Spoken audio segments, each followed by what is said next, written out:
Assalamualaikum warahmatullahi wabarakatuh. Salam sejahtera, semoga kasih sayang, keselamatan, dan keberkahan dilimpahkan kepada kita semua. Baik, Bapak-Bapak, Ibu-Ibu yang saya hormati semua, pada forum ini, seminar nasional keempat, AKTI, Mengabdi untuk Negeri, kami mengambil judul paper analisa kepedulian keselamatan pengangkutan barang berbahaya berdasarkan variasi aturan negara dalam IATA. IATA adalah International Air Transport Association, DGR, Dangerous Goods Regulation tahun 2005 sampai dengan tahun 2021. Di sini tim kami, saya sendiri sebagai ketua, kemudian ada Ibu Lis Lesmini, Bu Honi Viva Akira Sembiring, Irwan Khairuddin, Bu Sandrina Marina. Ya, kita dari Prodi Manajemen dan Bisnis Institut Transportasi Logistik Trisakti Jakarta, Indonesia. Baik, kita langsung. Ini overview dari paper kami. Ya, kita langsung ke pendahuluan ya. Di sini ada pendahuluan, tujuan, teori. Pendahuluan, untuk di awal ini kita ingin menyampaikan bahwa variasi peraturan yang terkait dengan pengangkutan barang berbahaya yang diatur oleh negara dengan menggunakan angkutan udara atau pesawat terbang yang dioperasikan penerbangan internasional, terutama yang telah menjadi anggota IATA dan lebih spesifik lagi yang beroperasi di Bandara Soekarno-Hatta, Jakarta, itu perlu mendapatkan perhatian, ya, karena sifat-sifat dari barang berbahaya yang dapat menimbulkan efek ancaman terhadap kesehatan, keselamatan para pekerja, juga dampak terhadap lingkungan di mana pelabuhan berada, ya. Jadi lingkungan di mana pelabuhan itu berada, ya. Kemudian belum teraplikasinya Safety Management System SMS dengan peraturan-peraturan penanganan barang berbahaya tersebut yang mencerminkan proses menyeluruh meliputi aturan nasional dan internasional yang telah ditentukan. Dan kami berharap pihak yang terlibat dalam manajemen penanganan barang berbahaya dapat menerapkan rekomendasi atau praktik terbaik dan membuat prosedur operasi standar berdasarkan literatur terbaru.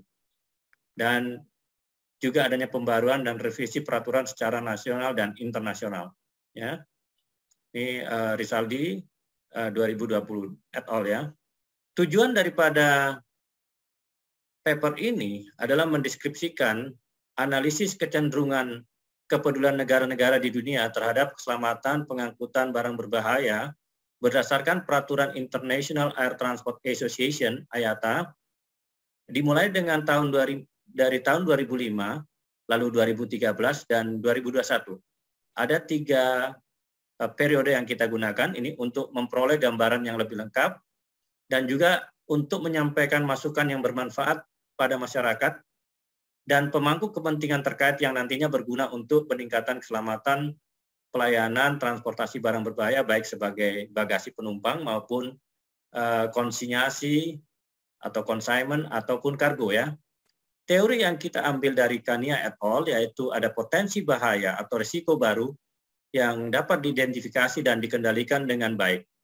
Dan proses tersebut harus dilaksanakan secara konsisten oleh para pekerja dan didukung penuh oleh manajemen sebagai pengambil kebijakan. Selain itu, untuk meningkatkan perilaku keselamatan atau perilaku peduli aktif membutuhkan lebih dari sekedar pengendalian mitigasi. Dan perlunya memastikan semua orang yang terlibat dalam penggunaan peralatan keselamatan penanganan harus terlatih dan pelatihan harus dilakukan secara berkala hingga mampu menggunakan peralatan dengan benar saat penerbangan mengangkut barang berbahaya. Ini oleh aturan Direktorat Jenderal Civil Aviation 2015, ya, kebijakannya, ya.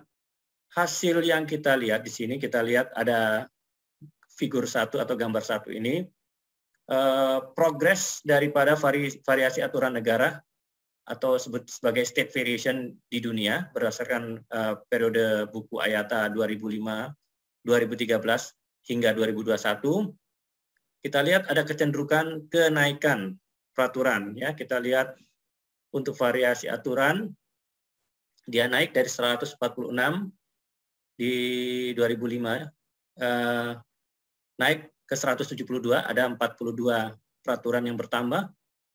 Semasa periode 2005 ke 2013, berarti dalam 8 tahun ada 42 peraturan yang bertambah.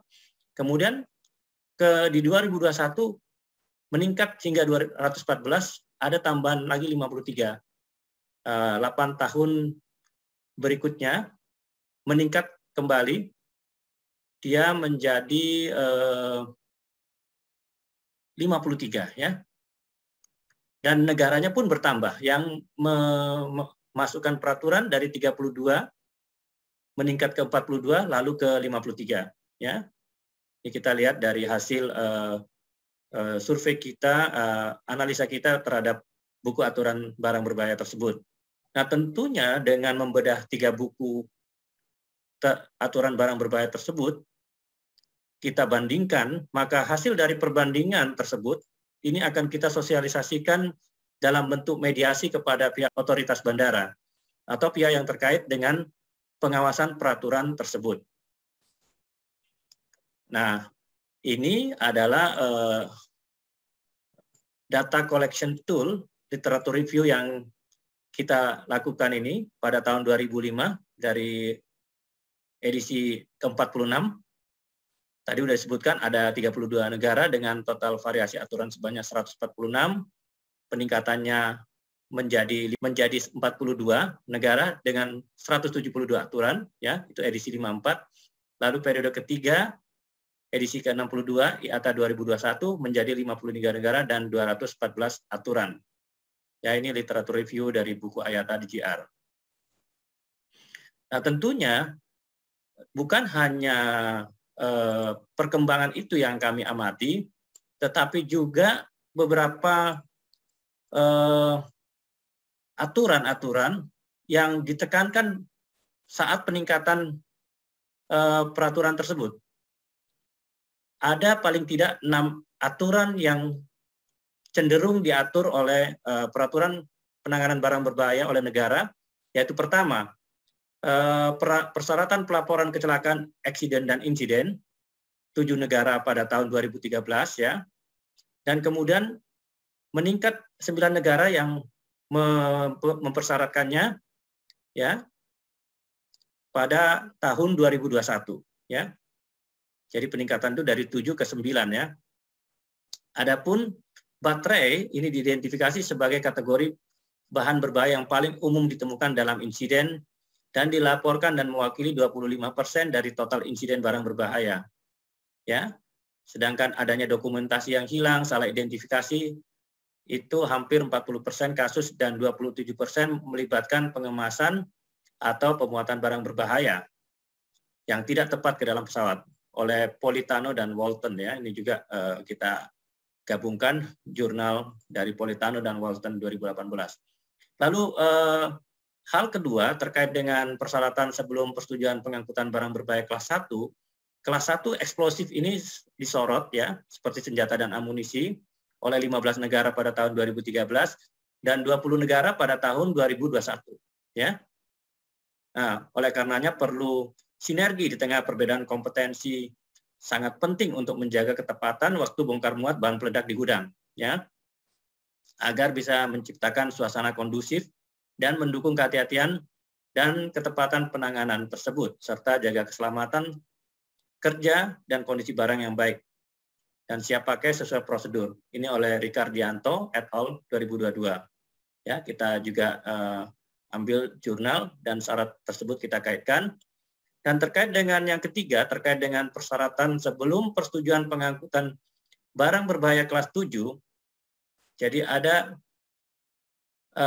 untuk kelas 7 radioaktif itu harus mengajukan persetujuan dulu sebelum diangkut ya. Nah, pada tahun 2013 itu 27 negara dan pada tahun 2021 32 negara. Yang keempat, barang berbahaya memerlukan persetujuan di bawah ketentuan khusus dalam section 1.2.5 ya, ini pada section 125. Dan yang kelima, nomor telepon darurat atau emergency contact number ya, 24 jam diperlukan dalam form pernyataan atau shipper declaration yang dipersiapkan oleh pengirim atau shipper. Pada tahun 2013, 6 negara mempersyaratkan dan berkembang menjadi 10 negara pada tahun 2021. Ini sudah sesuai dengan aturan ICAO, International Civil Aviation Organization, telah mengajukan variasi yang mengharuskan nomor telepon tanggap darurat 24 jam harus disediakan di form pernyataan pengirim atau shipper declaration ya. Ini oleh ICAO telah diatur. Lalu penerbangan harus memperoleh izin, ini yang terakhir ya. Penerbangan harus memperoleh izin terlebih dahulu untuk mengangkut barang berbahaya. Ini telah diatur oleh 12 negara di tahun 2013 dan 14 negara pada tahun 2021, termasuk Indonesia sendiri telah melakukan persyaratan ini ya. Jadi sebelum mengangkut barang berbahaya harus memperoleh izin dari pemerintah. Pemerintah akan mengeluarkan approval dulu. Ya. Nah, inilah 6 hasil kecenderungan aturan-aturan yang sering diatur oleh negara-negara di dunia. Kesimpulannya, maka negara dunia ini terlihat makin peduli atau cenderung untuk lebih peduli dengan keikutsertaan mereka dan memasukkan variasi aturan penanganan barang berbahaya ke dalam buku aturan barang berbahaya IATA.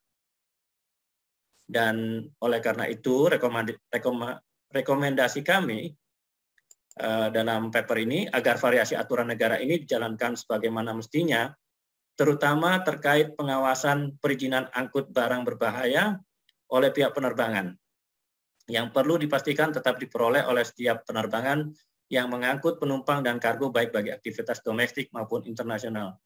Dan perlu dilakukan kajian yang lebih lanjut terkait seberapa positif variasi aturan negara ini mempengaruhi variasi aturan penerbangan dalam penanganan barang berbahaya di dunia. Ini nanti akan dikaitkan ya, perkembangan antara aturan negara dengan aturan penerbangan. Dan inilah beberapa referensi kami, bisa dilihat di daftar pustaka, ya, hampir terbaru semua di sini kita lihat. Demikian kami berlima berharap yang terbaik. Semoga hal ini bisa kita aplikasikan dan sosialisasikan ke pihak yang terkait atau stakeholder. Terima kasih, kami sampaikan. Salam sehat semua.